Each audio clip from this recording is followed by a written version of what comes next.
ذكر وموعظة ونور، فيه شفاء للصدور وشفيعنا يوم النشور.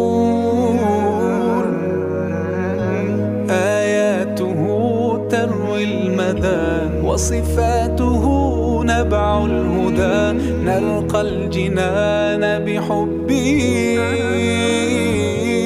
لن تستقيم حياتنا إلا به. هو القرآن والفرقان، إليه تنصت الأكوان، وفيه تعطر الآذان، والقرآن